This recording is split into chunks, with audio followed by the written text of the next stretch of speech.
Esse é o Clube do Livro na TV Unicinos, também na Unicinos FM, conversando então hoje sobre um conto de Natal do Charles Dickens, um dos clássicos do autor. E a gente está então chegou no final da história, já falamos então que o Scrooge realmente ficou um sujeito mais bacana, conseguiu depois de ter feito aquelas visitas para o seu passado, para o seu presente, que ele não estava vendo na verdade, né, e o futuro dele, conseguiu mudar um pouco isso. Como a gente está falando antes, né, no bloco anterior, aquela visão, né, de 1843, né?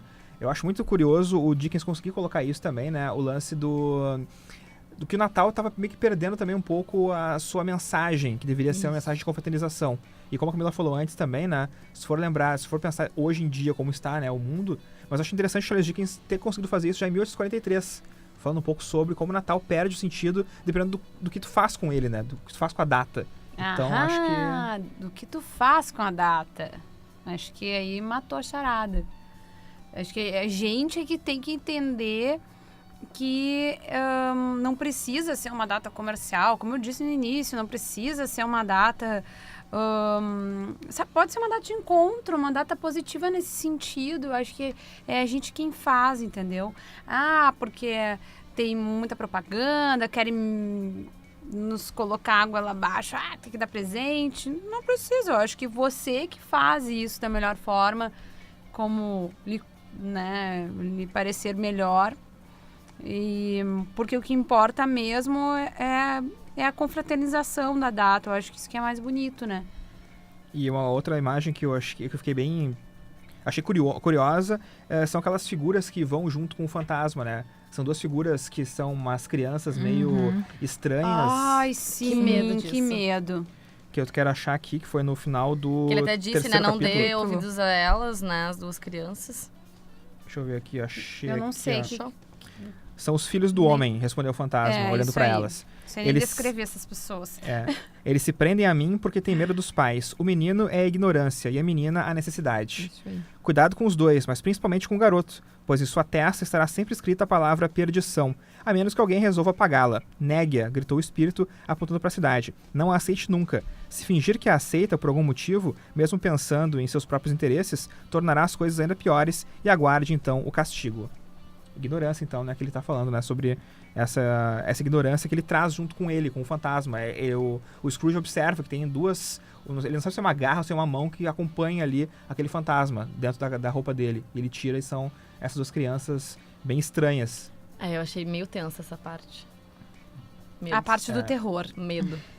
Mas é bacana porque esse conto de Natal, como a gente falou no começo do programa, teve várias adaptações pro cinema. E uma das mais bacanas que eu gosto muito, que é meio que uma memória afetiva dos anos 80, é Os Fantasmas Contra-Atacam, que é um filme com Bill Murray. O nome do filme no Brasil é meio ridículo, porque eram os caça-fantasmas aqui, né? O Bill Murray é o caça-fantasma e acaba atacando os fantasmas. Então, quando veio outro filme, Os Fantasmas Contra-Atacam, né? Foi esse o nome que eles botaram aqui. Mas no inglês é Scrooged, o nome do filme. E é basicamente a história do Scrooge, só que é feito nos anos 80. Então o Bill Murray é um dono de uma TV, e ele é um cara avarento também, e não liga pro irmão, e faz coisas horríveis, e os fantasmas vão e visitam ele e mostram o que ia acontecer. E a minha lembrança de infância é muito forte nesse filme, porque eu lembro do Natal passado dele. E o Natal passado era ele, tipo, em casa, criança, e o pai chegando em casa... meio bêbado, e entregando pra ele, sei lá, 1 quilo de salsicha, de linguiça, e esse é o Natal e tal. E pra mim era uma imagem muito, sabe, forte, assim, do Natal horrível que ele tinha. Então é um filme que é legal. É engraçado o filme, não é tão pesado assim como eu tô contando, mas é engraçado. E o mais recente também é Os Fantasmas de Scrooge, que é o Robert Zemeckis fez com o Jim Carrey, que é uma animação. É uma animação com captura de movimentos, então o Jim Carrey foi lá e fez o papel, e depois eles acabaram botando a animação em cima. E é uma história talvez mais próxima, assim, do Eu não livro. assisti o filme, mas vi algumas imagens e até as feições do Scrooge. Eu acho muito que boa. eles pensaram muito bem. Na minha imaginação era bem daquele jeito, e depois eu vi, nossa, foi bem como eu pensei, né? Porque como ele foi... Porque parece que a pessoa, quando mais ranzinza, ou ruim mesmo, parece que ela vai ficando feia, né? Vai ficando com as feições feias. Ficando, como eu disse, embrutecida, mesmo, fica... né? Péssimo. Mas tem várias outras, tem a Noite de Natal de 38, tem Contos de Natal de 99, que é inclusive com o Patrick Stewart, que tá no elenco. Tem um Conto de Natal de 84, que tem ali o George C. Scott, que faz o Scrooge. Tem Contos de Natal de 51, Tipo, o filme... Vários. O Bom, livro tem vários filmes. Sem contar a história do tio Patinhas, né? Que dizem que foi inspirada nessa história também, escrita pelo Charles Dickens. Então, imagina, né? Que é o tio também lá, mão de vaca, né? Sovina, que tem seus sobrinhos daí, né? São mais sobrinhos, mas achei bem legal também saber disso. Enfim, né? Esse conto aí é adaptado de todas as formas, até escamoteadas em qualquer coisa de produção, assim, né? Seriados, desenhos, enfim. Tem muito disso. E o livro é muito curtinho também, então não precisa só ficar relegado aos filmes ou aos seriados. Vai ler, que também é bem bacana. Vamos chegar aqui aos nossos apontamentos finais, então, com Júlia Ramona. Bom, o livro eu recomendo, enfim, a leitura para as pessoas. Por ele ser curtinho, então é aquela coisa, pode ler no trem, pode ter uma boa história, curtir uma boa história, uma boa moral, né, de pensar nesse quesito do Natal, o que ele é hoje, e também como está sendo as suas atitudes perante aí ao mundo, né? Principalmente aquele bom dia, boa tarde, boa noite, que às vezes é... Que é tão pouca coisa, exatamente, né? é pouca coisa, mas que faz uma grande diferença. Pessoas que tu passa por aí, tipo, a gente que fica dentro da Unicinos, às vezes encontra colegas por aí que tá com pressa, nem olha. Então, acho que é uma boa, assim, lição de moral. Bem clichê falando, mas é uma boa lição para pensar nessas atitudes, né? Que a gente... Que com pressa, que com dinheiro, às vezes a gente esquece de fazer isso. E eu recomendo por isso, assim, me fez repensar em bastante coisas nesse ponto, assim, de como eu estou me portando com as outras pessoas. Acho que o grande lance do livro mesmo é essa questão da gente rever as nossas prioridades, né? Enfim, para que a gente está depositando atenção no que realmente merece a nossa atenção, né? Então, eu tiro bem essa lição mesmo do livro. E como eu sou uma pessoa muito família, e o pessoal que me conhece sabe... Então, eu acho muito legal isso de poder estar com a família, valorizar a família. E eu acho que também é um aspecto a ser pensado, né? Porque às vezes a gente também vai se isolando. E querendo ou não, são as pessoas que vão te acompanhar a vida inteira, que vão estar lá no momento que tu precisar, ou que talvez vão sentir a tua falta. E eu recomendo, com certeza. E como a Júlia falou, super rápido de ler. É um livrinho super pequenininho aqui, ó, um pocket bem facinho mesmo. E, claro, né? É um autor super consagrado, tem que ler alguma coisa dele e esse pode ser um bom início. Isso, até porque os outros livros dele são bem grandes, alguns, né? O David Copperfield, por exemplo, é um calhamaço, tem o Grandes Esperanças também, que é bem grosso também. Esse aqui é a porta de entrada, talvez, pro Charles Dickens. Camila, aqui eu? Bom, uma das coisas que eu acho bem bacanas desse livro, assim, é a própria questão da grana, assim, qual o valor que você dá pro dinheiro, né? Porque às vezes a gente dá um valor excessivo pro dinheiro. É óbvio que a gente precisa de dinheiro para sobreviver, para pagar o aluguel, para comer, para se vestir. Mas assim, será que a gente não maximiza muito a importância do dinheiro nas nossas vidas? Porque o Scrooge tinha dinheiro, entendeu? No entanto, ele era avarento, não dividia isso com ninguém. Não usufruía do dinheiro. Não aproveitava também.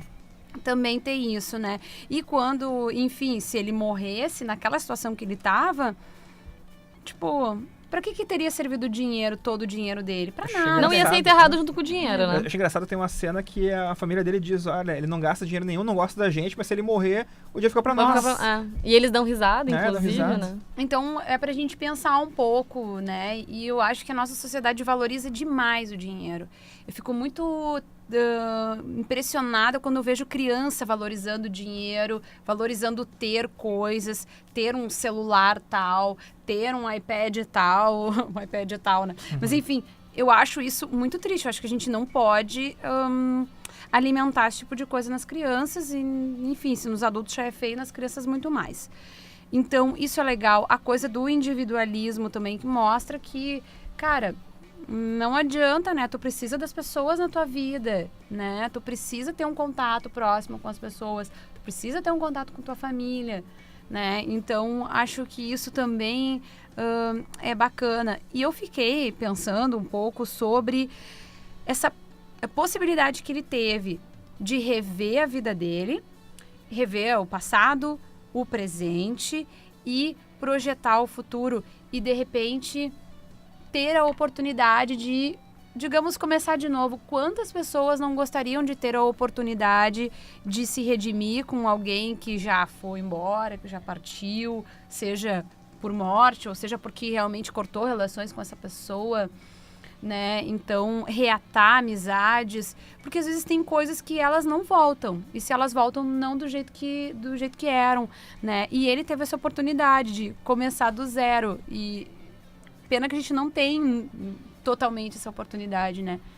Mas enfim, super recomendo o livro. A tempo, sempre Há tempo, Ah, há sim. tempo, né? Não vai esperar que o fantasma visite sua casa, né? por favor. Pode fazer também, né? Essa viagem, assim, quanto à consciência. Eu achei um livro realmente muito gostoso de ler.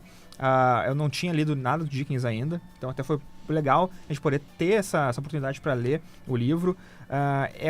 Existe aqui, né, uma lição de moral, como a Júlia falou antes, só que a lição de moral, ela não é aquela lição de moral chata. É a lição de moral que tá no final, assim, moral da história. Visite seus parentes, mude seu... Não existe isso. Mude seu comportamento. Mude seu comportamento. Não, existe, claro, tu entende, compreende isso, mas é uma forma muito mais lúdica de contar a história, de poder mostrar isso. Então, isso Charles Dickens, eu acho que é mestre nesse tipo de questão aqui, nesse conto de Natal. Eu imagino que seja nos outros livros dele também, né? Porque ele sempre traz essa questão, sabe, das pessoas que são abandonadas. O Oliver Twist, por exemplo, né? Um menino órfão abandonado e é explorado por um sujeito horrível. Então, a gente sabe de trabalho outras infantil, histórias, né? Que tem a ver também com a própria biografia dele, né? Que trabalhou desde pequenininho também, né? Sim, a família dele também não tinha muitas posses, perderam muita coisa com as crises econômicas que aconteceram lá em Londres. Então... Tanto é que dizem que essa obra foi escrita às pressas, porque ele precisava de dinheiro, né? Não necessariamente ele...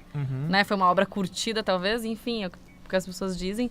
Mas aí também reflete, né? Algo que ele vivia. Mas Mais como tu uma falou, obra né? escrita em jornal, né? Isso. E como tu falou, né, Vanessa? Se foi uma coisa rápida, imagina quando ele tá realmente a fim de fazer, né? Porque essa aqui é uma ótima obra, mesmo escrita rápida, né? Então, se é realmente isso correto, Se essa é né? a verdadeira história, Isso é né? verdade. Mas olha, um conto de Natal eu recomendo muito, então, o pessoal que tá vendo a gente em dezembro de novo, né? Curtir o Natal aí com a história do conto de Natal é muito legal. E qualquer outro dia da semana também, né? Do mês, do ano. Tá... Transforme seu Qualquer ano outra em época. Natal. Isso, que bonito. Gostei dessa última fala aí. Júlia Ramona, Vanessa Iores, Camila Obrigada. Keu. Valeu, até a próxima. Até a próxima semana, então, com mais um Clube do Livro na Unicinos FM e também na TV Unicinos. Um grande abraço.